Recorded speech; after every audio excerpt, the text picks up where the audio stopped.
Assalamualaikum warahmatullahi wabarakatuh. Balik lagi dengan kami dari channel Merah Putih Kreator. Oke, kali ini kita ada di segmen podcast misteri, yang dimana kita sudah hadir di sebelah saya. Ini Om Heri ya Om ya. Nah, yang mungkin akan menceritakan atau membagi kisah atau pengalaman horornya ke kalian semua. Nah, mungkin di sini apa nih Om, kira-kira Om yang bakal diceritain? Banyak sebenarnya cerita misteri yang secara pribadi ku alami langsung. Yang dulu pernah ingin ku tulis karena aku latar belakangnya wartawan. Jadi tahun 87 itu aku jadi wartawan, pertama kali masuk sebagai jurnalis di sebuah surat kabar tertua di Sumatera Selatan. Pertama kali tugas di Kayu Agung, kemudian ditugaskan lagi, akhirnya hampir setahun di Kabupaten Bangka. Nah, itulah mengawali cerita yang tidak bisa kulupakan karena saat itu masih bujangan. Termasuk yang memang kita ini kan wong yang kadang-kadang penasaran, segala hidup ini selalu kepengen dicoba, kepengen tahu. Nah, sampai pada kisahnya aku menjadi wartawan. Tahun kedua jadi wartawan ialah tahun 88-89, ditugaskan di Bangka bersama kepala perwakilan kami, Pak Saripudin Basri namanya. Nah, boleh disebut surat kabar kami. Lah mati sekarang ini. Boleh, enggak apa-apa. Iya, itu surat kabar Suara Rakyat Semesta Palembang. Yang paling tua itu ya. Iya. Surat kabar pertama. Iya, surat kabar tertua itu sebenarnya. Terus dia itu anak dari grup Pikiran Rakyat Bandung. Satu grup ya. Satu grup. Terakhir anak jadi anak perusahaan. Sebelumnya memang dia independen, artinya dia cuma berdiri sendiri. Nah, Kak Saripudin tadi ditunjuk sebagai kepala perwakilan Bangka Belitung dan kepala perwakilan Oki. Setelah aku setahun di Oki, dia ajak aku ke Pulau Bangka. Tinggallah kami di rumah saudara dia. Waktu itu komandan detasmen POM di Pangkal Pinang. Tinggal di sana kan. Nah, sebagai surat kabar yang memang pada masa itu jaya-jayanya, meskipun surat kabar itu seminggu sekali terbitnya. Dan dicari, ditunggu. Ya karena udah katik media. Selain di Sumatera Selatannya ada Suara Rakyat itulah. Belum muncul Sumatera Express itu sebenarnya sudah terbit bareng. Tak sama. Cuma dia lebih mungkin permodalan. Zaman itu kan modal itu modal perorangan. Bukan yang iyo. Dan Suara Rakyat itu termasuk surat kabar yang ditunggu. Jadi kalau kita jadi reporter Suara Rakyat itu memang agak bergengsi dan memang disegani ya. Nah, kebetulan aku salah satu yang terpilih di situ, ditugaskanlah bersama Pak Saripudin tadi. Sekarang Pak Saripudin masih pemimpin media online dia di Indralaya. Sudah 76 tahun umurnya. Jadi tugaslah di Bangka, tinggal di rumah kakaknya tadi, komandan detasmen POM.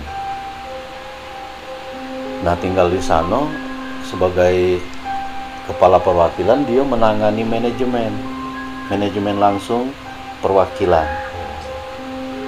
surat kabar itu.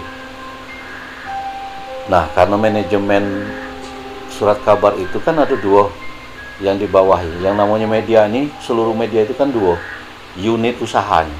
Satu redaksional, yang kedua perusahaan. Nah, redaksi ini urusan reportase, urusan jurnalis. Perusahaan itu urusan iklan dan pemasaran. Nah, Kak Saripudin itu menangani langsung kedua-duanya. Nah, salah satu sumber pendapatan media itu kan dari pemasaran dan iklan. Ya. Sebagai relasi utama kami di Pulau Bangka, Belitung itu pemerintah. Dalam hal ini pemerintah kota, itu kan kota itu, kota Pangkal Pinang dan Kabupaten Bangka di Sungai Liat. Jadi itulah sumber pendapatan induk media kami maupun perwakilan. Nah, setiap bulan kita kan mengajukan tagihan, baik iklan maupun surat kabar tadi, langganan. Yeah. Salah satu yang ditunjuk untuk nagih aku. Nah, karena aku baru menginjakkan kaki ke Bangka, penasaran. Sebelum berangkat ke Bangka kan orang cerita tentang misterinya Pulau Bangka Belitung. Aku ini penasaran itu bukan kepengen tahu dalam arti jajal daerah itu. Kepengen nulis.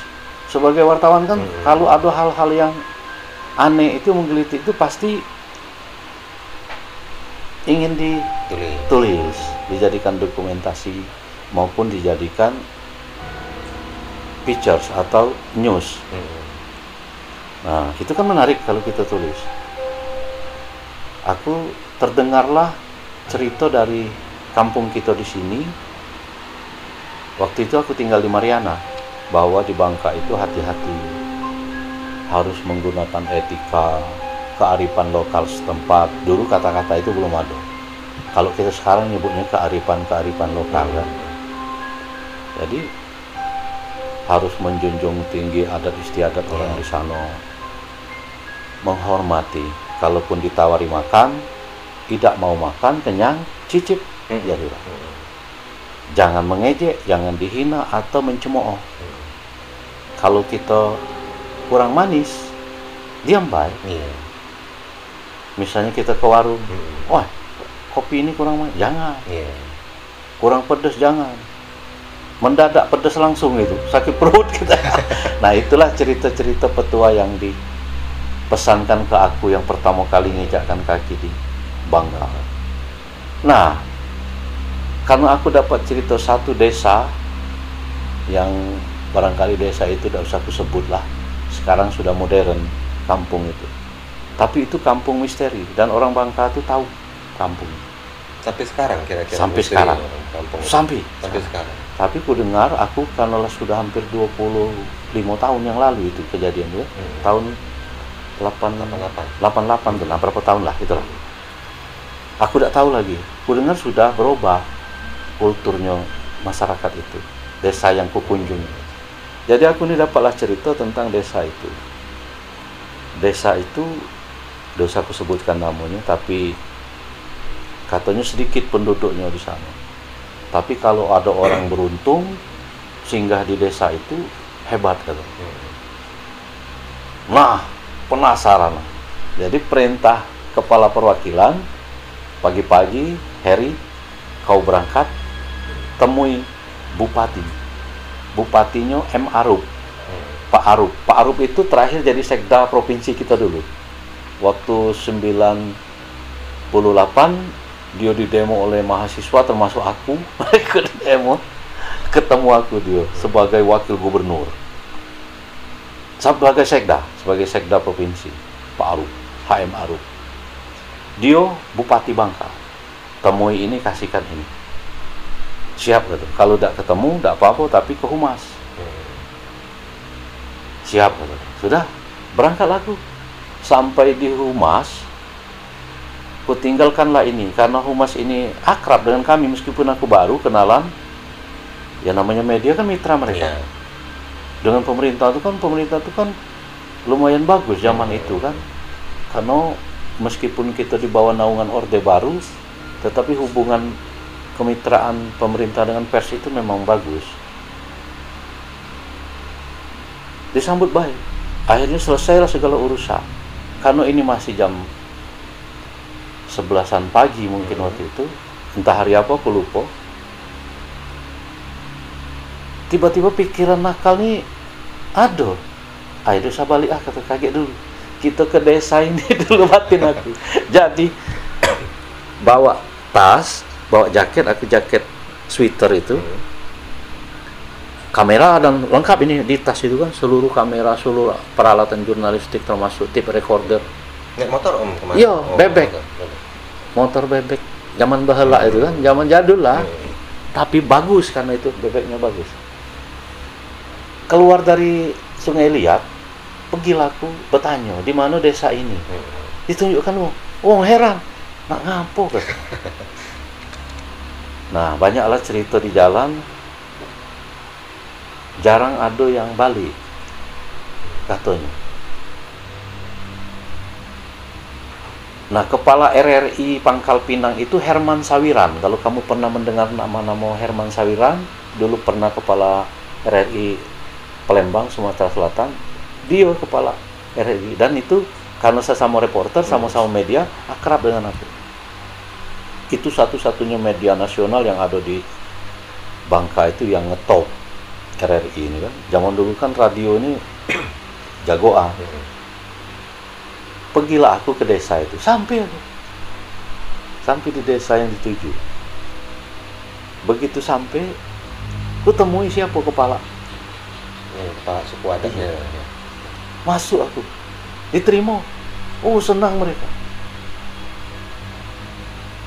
Senang lah, mungkin lah jam berapa nih, jam sore lah ya, sekitar jam 2, jam 3. Jauh itu dari kotanya? Jauh, bawa motor tuh jauh.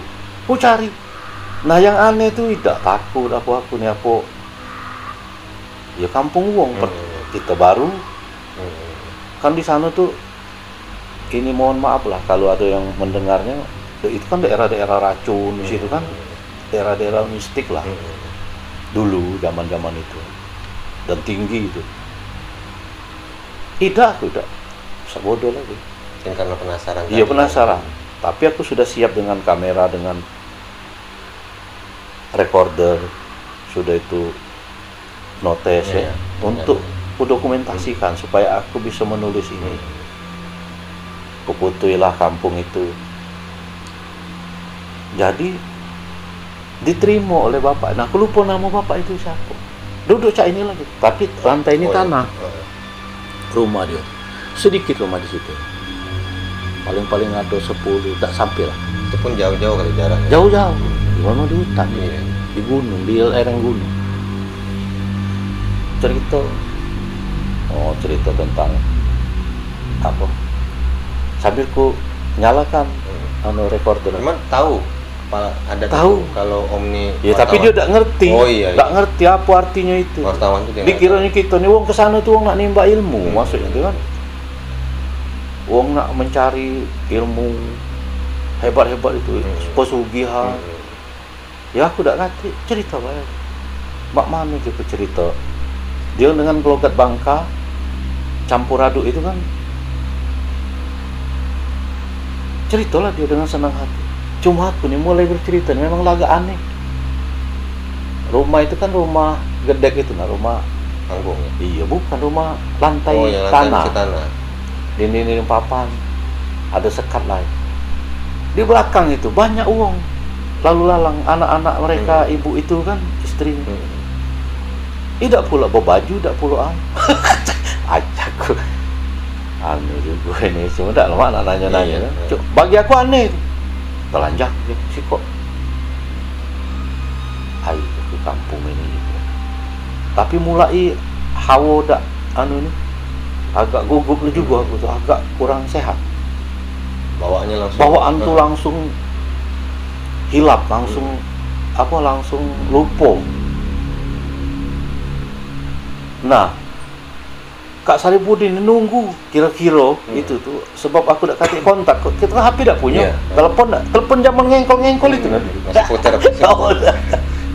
Jadi lah gelisah galau wong di kampung itu kan, di kompleks PM itu kompleks POM aku tuh di sana. Jadi sampai di rumah itu ngobrol lah. Ujaku, mak mano Pak Jaku kita nak mendapatkan cerita yang lebih panjang tentang desa ini. Kaget katanya, melok aku baik. Kaget sore ada pengajian. Bahasa dia tuh kan ada mungkin Yasin dan kata dia tuh kan. Ya cuman mayoritas itu muslim memang Pak. Nggak tahu. Oh. Nggak tahu. Ya sampai sekarang aku belum sempat dapat cerita di desa itu apa muslim apa. Hong Cino banyak itu Di kampung situ. iya Cino asli itu mungkin ini penduduk itu. Mungkin. Nah apa tidak tahu muslim apa agama lain itu tidak ngerti, sebab dia tidak bercerita soal agama waktu itu dengan aku. Cuma dia muslim, apa di belakang telanjang-telanjangnya lalu lalang di celah-celah ini. Kelihatan dari papan-papan. Iya, papan itu. gerbang itu ya. Ngintip ya aku. Mungkin aneh kan ya. Ujaku di mana Pak? Kaget lah melok baik. Kaget kita acara kasinan di seberang gunung. Hai, ujaku. Dengan seberang gunung, nak mati juga jalan kaki. Naik apa Pak sana? Jalan katanya. Dekat katanya. Oh, ujaku dekat. Iya. Gugup aku. Ay, pokoknya melok ya aku ya. Iya. Sudah, aku nak dapat tulisan ini. Cuma lah ini nih lada keruan lagi pikiran. Ada nyaman. Iya. Nah, jadi itulah kisah itu sampai sekarang kalau aku mendengar suara-suara yang seperti itu, terkenang aku tuh. Ngapu kayak di sini gitu ya. Asing suara itu. Jadi ayo kita berangkat ya. Motor di masuk ke di rumah. Iya. Sama tas-tas apaan itu. Jadi aku pergi ya. Teman bawa tuh kamera. Tidak bawa. Tidak boleh. So, pokoknya tas itu ku taruh di sana lah. Tidak boleh dikeluarkan, tidak usah bawa apa-apa. Pergi baik, kayak kita banyak uang di sana, makan-makan. Nah, aku ini mulai takut itu alangkah jauhnya. Dari sini ke seberang gunung, berapa hari itu jalan kaki, ku pikir ya. Nah rupanya pegang baiknya tangan aku, ku pegang, ku gandeng, digandeng dia aku. Jalan ketapuk di pohon-pohon pinus di cengkeh kebun-kebun apa itu? Kebun apa itu? Lada itu ya? Mungkin lah, belum pernah tahu tuh Bangka, belum pernah nyoba. Sampai di sana. Sebentar. Lah datang, tahu berapa langkah? Kata bapak ini di seberang. Tapi dekat sini lah. Cuma mikir aku, seberang gunung. Artinya kalau seberang inilah di seberang aku. Lah sampai di tempat acara itu ada cak musola, tapi bukan musola. Pondok betiang. Oh, terbuka pondok. Terbuka. Iya dak Pak, di dinding kayu-kayu. Bambu-bambu itu. Cak pondok kita sebelah itu. Ada atap. Entah atap apa itu. Gelap kan lampu, pakai lampu. Lampu-lampu sentir itu. Rame wong tuh. Nggak pula peduli dengan aku. Duduk bae aku melok duduk. Baca. Nah, disitulah yang aku aneh. Ujaku Islam. Bacanya apa ini? Gemuntung-geruntung enggak udah jelas. Udah jelas. Yang aneh itu ini kan papan ya.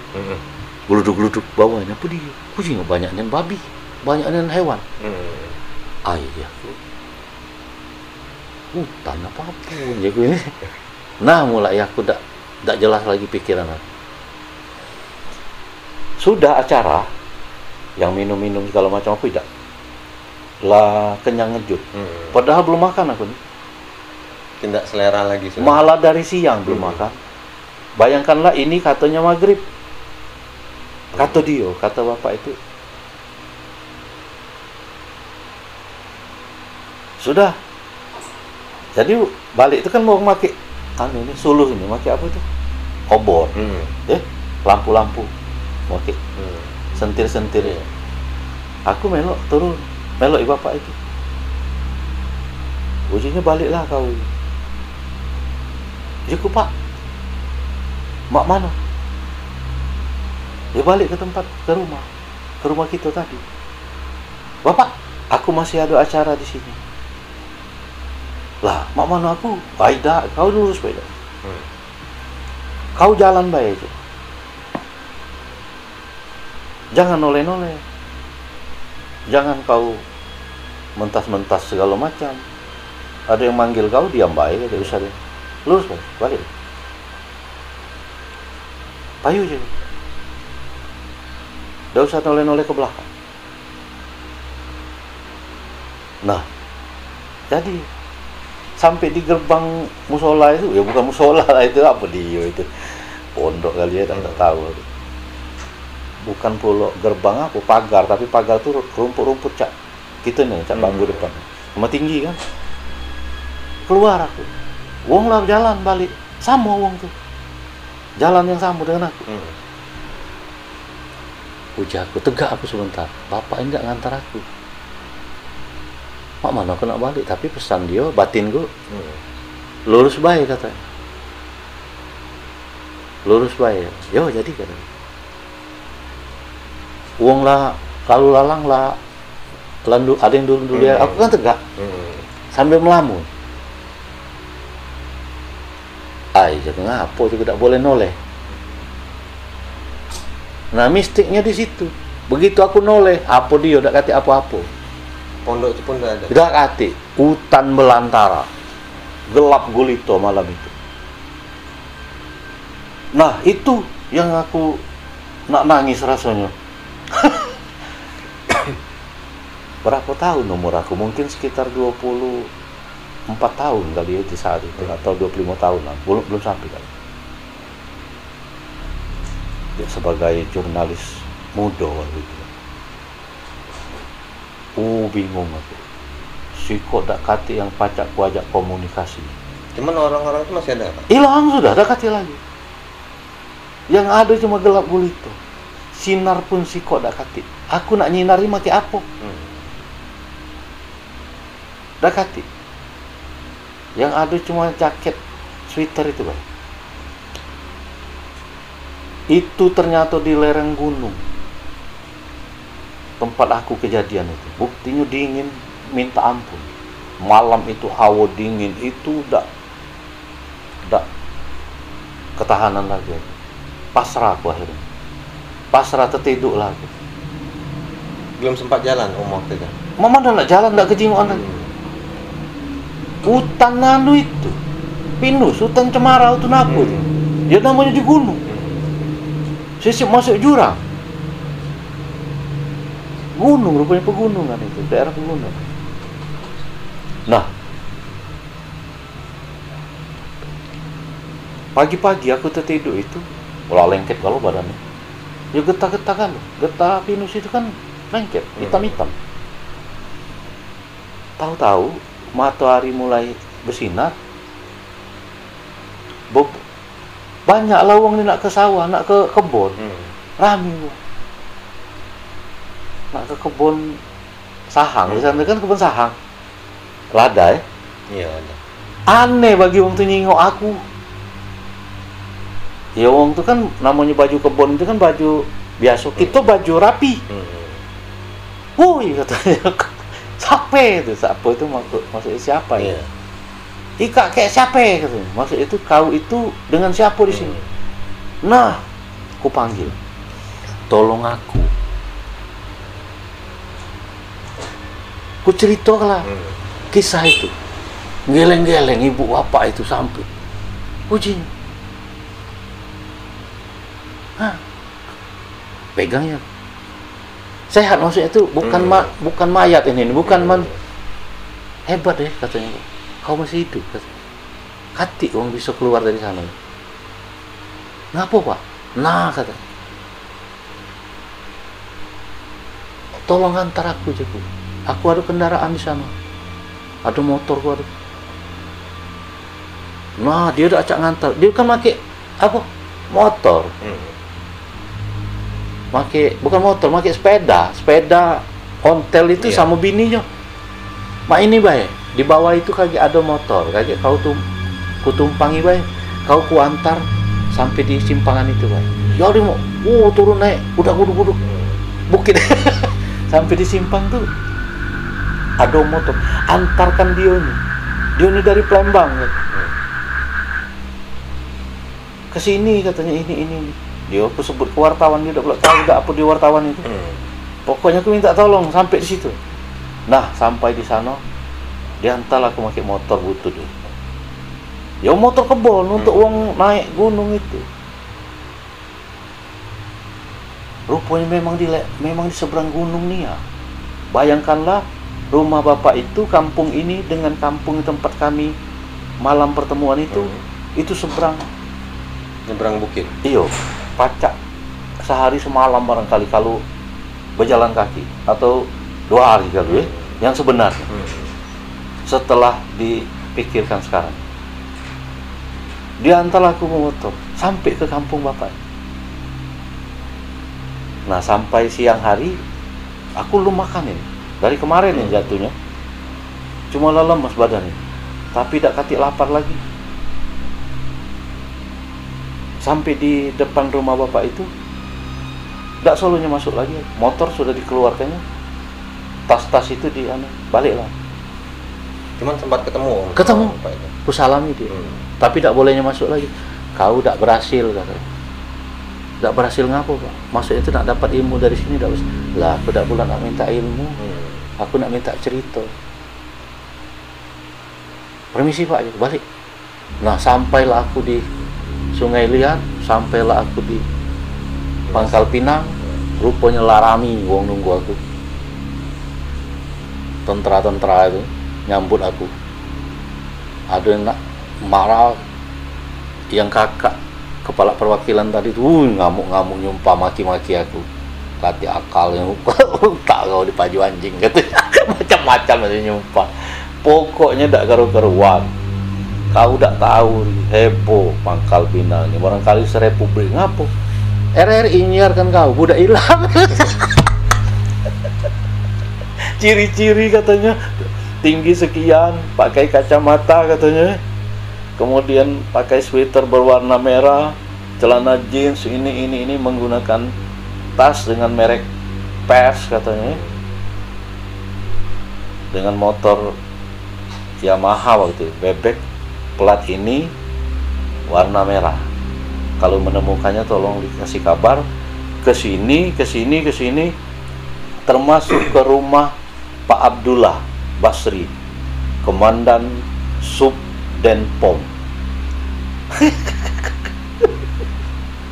Wah, rame. Jadi waktu nerima aku di rumah kakak itu, rame marah, rame getun ya, kalau kata bahasa orang Palembang itu getun juga itu. Rame pengen cerita. Nah, kesimpulannya aku putuskan untuk menulis kisah itu. Tapi semua wong di sana melarang. Tidak usah diceritakan. Sampai hari ini tidak aku ceritakan secara tertulis. Tapi ku kenangkan itulah kisah itu. Sampai ramai di tahun itu RRI Pangkal Pinang itu yang dikomandoi oleh Pak Herman Sawiran almarhum nyiarkan berita kisah itu. Kalau menemukannya ini, artinya aku hilang sudah sehari. Nah, itulah kisah misteri yang kualami secara langsung. Dan Bangka itu ya. Iya, marah keluarga wong sano itu marah itu kecewa tuh bukan karena dia jengkel dengan aku. Rasanya dah hati katanya wong balik lagi Setelah ke kampung itu. Iyo, kau bisa. Iyo, cuma aku diusirnya juga. Beruntung kau diusir. Kalau tidaklah jadi apa tak tahu gitu. Cuman kalau menurut Om nih, kalau untuk saat ini masih ada kayaknya kampung itu, Om? Masih. Kayaknya. Aku dengar sudah agak modern, agak karena mungkin perkembangan lah. Iya, perkembangan. Dan sudah ramai aku dengar sekarang ya. Ada perkebunan atau segala macam. Aku tidak tahu. Cuman kalau untuk mistisnya masih lah. Rasaku masih turun temurun. Kayak di Jawa Barat itu, di Serang itu, di Banten, iya, kan suku Baduy. Iya, Baduy. Baduy itu sampai hari ini kan Ya, masih masih ada. tapi dia tidak terkontaminasi dan mereka melarang Iya. untuk ada televisi, ada telepon, ada HP dan lain-lain. Cuma setahu aku kalau untuk di Baduy itu dia ada dua, Om. Ya, Ada Baduy luar, Baduy dalam. mungkin. Nah, kalau untuk Baduy luar tuh dia masih boleh Ikut, nerima ya? untuk ya. misalnya Nah, ada kira-kira yang mak itu. Hmm. Nah, kalau itu ku dengar sudah membau dan ikut peradaban wong luar itu. Tapi desa itulah. Cuman nanti kalau memang Om masih pegang ada dokumentasi waktu jadi wartawan dulu, kira-kira masih ada, Om? Kalau ku bongkar mungkin masih ada. Nah, kalau Om sempat nanti kan bolehlah kasih ke kita nih. Oh, boleh, nanti boleh. kalau untuk ditampilkan nih di podcast kita nih, Om. Hebat itu sebenarnya. Bangsa ada waktu kita berangkat sana. Nah, itulah ceritanya. Oke. Itu salah satu dari sekian cerita yang ku alami. Oke, Om. Mungkin sekian, Om, ceritanya. Ya, oke, mungkin sekian podcast kita pada kali ini. Jangan lupa untuk terus support channel Merah Putih Kreator dengan cara like, comment, share, serta subscribe agar channel kami ini semakin maju dan berkembang. Sekali lagi kami ucapkan terima kasih, Om, ya sudah berbagi ceritanya sama-sama. ke kita, ke teman-teman kita semua. Nantikan video kami selanjutnya. Assalamualaikum warahmatullahi wabarakatuh. Waalaikumsalam.